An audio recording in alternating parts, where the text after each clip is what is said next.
Welcome to cooking பசார். இன்னைக்கு bead சமையல்ல ஒரு சாம்பார், ஒரு கருவாடு வறுவல், ஒரு ஃபிஷ் பொரியல், கொஞ்சம் போல நெல்லிக்காய் பொடி.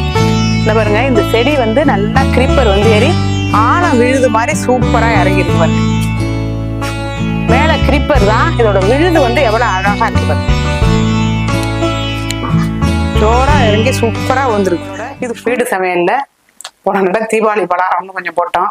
கொஞ்சம் அதிக வேலை இருந்தது, ரொம்ப வீடியோ எடுக்க முடியல. அதனால இப்போ மணி கரெக்டா பாருங்க,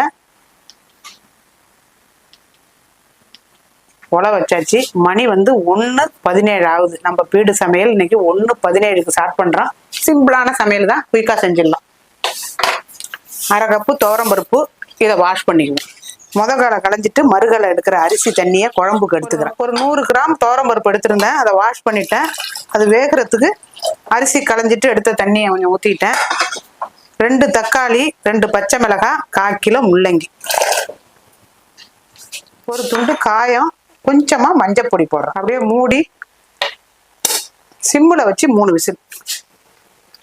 கொஞ்சமா சாம்பாருக்கு புளி கரைச்சிக்கிறேன். 2 தக்காளி போட்டுட்டேன், 2 மாந்துண்டு போட போறேன். 10 கிராம் அளவுக்கு புளி கரைச்சிரு ஸ்பூனு.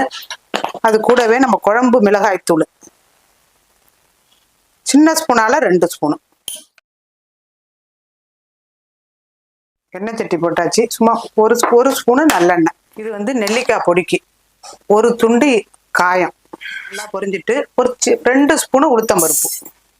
உளுத்தம்பருப்புல ஒரு 5 பட்டை மிளகாய், அது கூட 2 கொத்து கருவேப்பிலை.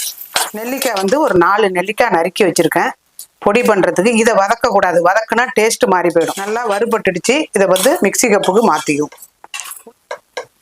ஒரு சின்ன ஸ்பூனால 1/2 ஸ்பூனு உப்பு. இதை நல்லா பவுடரா அடிச்சுக்கிட்டு வந்து மேல நெல்லிக்காயை வச்சு அடி. உப்பு, புளி, மிளகாத்தூள் போட்டு சாம்பார் கொதிக்கட்டும். இந்த அளவுக்கு நுணுக்கிக்கிட்டு அரிஞ்சு வச்ச நெல்லிக்காயை வச்சு ஒரு ரஃப்பா அடி. சூப்பரா நெல்லிக்காய் பொடி ரெடி ஆயிடுச்சு. இது சாதத்துக்கு போட்டு சாப்பிட ரொம்ப நல்லா இருக்கும். இதை நம்ம சாதத்தை பொலன்னு வடிச்சு நம்ம கலரியும் சாதத்தை எடுத்துக்கிட்டு போகலாம். பாக்ஸுக்கு எடுத்துட்டு போறதுக்கும் குழந்தைங்களுக்கு கொடுக்கலாம். வெங்காயம் அரிஞ்சு வச்சிருக்கேன், அதையும் இதுல போட்டுருவோம். நம்ம சாம்பாருக்கு வந்து தக்காளி, பச்சை மிளகாய் எல்லாம் குக்கர்லயே போட்டோம். இது கொஞ்சம் வெங்காயம் வேகட்டும். நெத்திலி கருவாடு வறுக்க போறோம். அதுக்கு வெங்காயம் 100 கிராம் உரிச்சு வச்சிருக்கேன், சின்ன வெங்காயம். அது கூட ஒரு தக்காளி 2 ஸ்பூனு. ரொம்ப பட்டு போல அரைக்காம கொஞ்சம் ரஃப்பா அரைச்சிட்டு வந்துடும். சாம்பாருக்கு 2 மாங்காய், அதுவும் வேகட்டும். சாம்பாருக்கு வேக வச்சதெல்லாம் இந்த பாருங்க, சூப்பரா இலையா அருமையா வந்துருச்சு. இதை அப்படியே சாம்பார்ல கொட்டிட வேண்டியது. அப்படியே ஒரு 2 நிமிஷம் நல்லா கொதிக்கட்டும் சாம்பார். அதுலயே கொஞ்சம் நெய்யும் உப்பும் போட்டிருக்கேன். ஒரு கொத்து கருவேப்பிலை, நம்மளோட துவரைய அப்படியே கடைஞ்சிக்கணும். நான் மேலால எல்லாத்தையும் போட்டுட்டு துவரைய நெய் போட்டு சாப்பிட கொஞ்சம் எடுத்துக்கிட்டேன். அவ்வளவுதான்.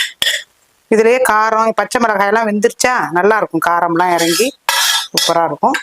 நம்மளோட பருப்பும் ரெடி ஆயிடுச்சு.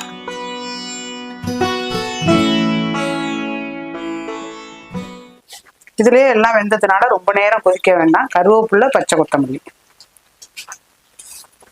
ஒரு ஸ்பூனு நல்லெண்ணெய் போட்டிருக்கேன், ஒரு துண்டு காயம். சாம்பாருக்கு 2 வெந்தயம் போட்டு தாளிச்சோம்னா நல்லா இருக்கும். கடுகு, வெந்தயம், வெந்தயத்தோட ஒரு ஸ்பூனு கடுகு தாளிச்சிருவோம். சாம்பாரும் ரெடி ஆயிடுச்சு. நறுக்கி வச்சிட வேண்டியதுதான். சாம்பாரை அப்படி ஆஃப் பண்ணி வச்சிருவோம். நெத்திலி கருவாடு ஒரு 200 கிராம நல்லா கிளீன் பண்ணி வெந்நீர் ஊற்றி கழுவி கொண்டாந்து வச்சிருக்கோம். மஞ்சப்பொடி கொஞ்சம், 1/2 ஸ்பூனு தனி மிளகாத்தூள். வாங்கிட்டு வந்து நமக்காக போட்டதுனால ஒரு சின்னோண்டு உப்பு. அப்படியே இதை நல்லா மிக்ஸ் பண்ணிடுவோம்.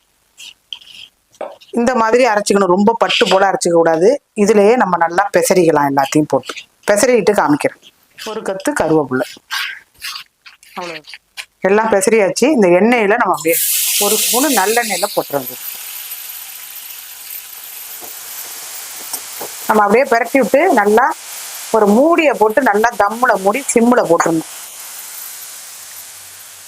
அப்படியே உருளைக்கிழங்கு வறுக்கிறதுக்கு 3 ஸ்பூன் எண்ணெய் போட்டிருக்கேன். வெங்காயம் ஐஸா வறுக்கிறதுக்காக இந்த மாதிரி அரிஞ்சிருக்கேன். நான் வந்து உருளைக்கிழங்கு சுத்தமா தான் அலசிக்குவேன், தோல் சீவ மாட்டேன். தோல் சீவனம்னா அதில் உள்ள சத்து போயிடும், அடியில தான் சத்து இருக்கும். ஒரு 1/2 ஸ்பூனு உப்பு. கொஞ்ச நேரம் நல்லா மஞ்சள் பொடியை மட்டும் போட்டு எண்ணெயில நல்லா ஃப்ரை பண்ணிக்கணும். தண்ணியெல்லாம் ஊற்ற வேண்டாம், வெந்துடும். மஞ்சள் பொடி, உப்பு, வெங்காயம், உருளைக்கிழங்கு இது நல்லா இதுல வெந்ததுக்கு பிறகு அப்புறமா மிளகாத்தூள் போடலாம். முன்னாடியே போட்டோம்னா அது கமரிட்டு இருக்கும். நல்லா வேகட்டும். அப்படியே சிம்மில் மூடி வச்சிருவோம். மீன் பெசரி ஃப்ரிட்ஜில் வச்சுருக்கேன். மிளகாத்தூள், மஞ்சப்பொடி, உப்பு, பூண்டு சாந்தெல்லாம் போட்டு அது நான் 4 பீஸ் எடுத்து வச்சுருக்கேன். அதை வந்து வறுத்துருவோம். கருவாடை நல்லா சிம்மில் போட்டு நல்லா ஃப்ரை ஆகிடுச்சு. சாம்பாருக்கு சூப்பராக இருக்கும் இந்த மாதிரி வறுத்தோம்னா. 2 கொத்து கருவேப்பிலை, அவ்வளோதான். வேறு பாத்திரத்துக்கு நம்ம கருவாடு ஃப்ரையும் ரெடி ஆகிடுச்சு. வேர்வை தண்ணி சொட்டாமல் அப்படியே ஒரு ஸ்பூனை போட்டு அப்படியே லைட்டாக முடியும். எல்லாம் கல் சூடு வரணும் இந்த மாதிரி. அப்போ தான் வறுவல் வந்து மசாலா விடாமல் இருக்கும். அப்புறம் வெந்துருச்சு, நல்லா ஃப்ரை ஆயிடுச்சு. இப்போ இதில் நமக்கு தேவையான அளவுக்கு மிளகாத்தூள் ஒரு சின்ன ஸ்பூனால் நான் 1.5 ஸ்பூனு போட்டிருக்கேன். பெருஞ்சீரகம் 1 ஸ்பூனு, 2 கொத்து கருவேப்பிலை, அவ்வளவுதான். நம்ம அப்படியே நம்மளோட உருளைக்கிழங்கு ஃப்ரையும் ரெடி ஆயிடுச்சு. இதை அப்படியே சிம்மில் நம்ம சட்டியிலே போட்டிருந்தோம்னா நல்லா முறிடும். அப்படியே முடிக்கணும். திரட்டி போட்டுடலாம். நல்லா வெந்து வச்சு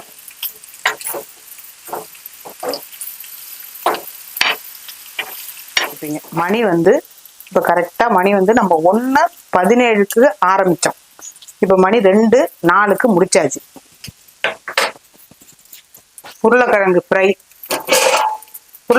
அப்படியே சிம்மில் நம்ம மூடி வச்சிருந்தோம்னா சாப்பிடும் போது எடுத்தோம்னா எண்ணெய் சட்டிலேருந்து அப்படியே நல்லா மொறுமொறுன்னு இருக்கும். அதுக்காக அப்படியே எண்ணெய் சட்டியில் வச்சாச்சு. அப்படியே தோசைக்கல்லையே வறுத்தாச்சு.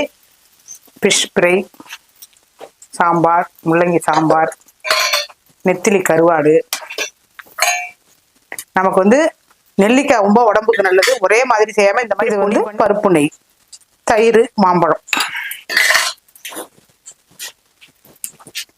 எங்கள் வீட்டு மத்தியான சமையல் முடிஞ்சிடுச்சு. இதே மாதிரியே நீங்களும் ட்ரை பண்ணுங்க. எப்படி இருந்ததுன்னு சொல்லுங்க.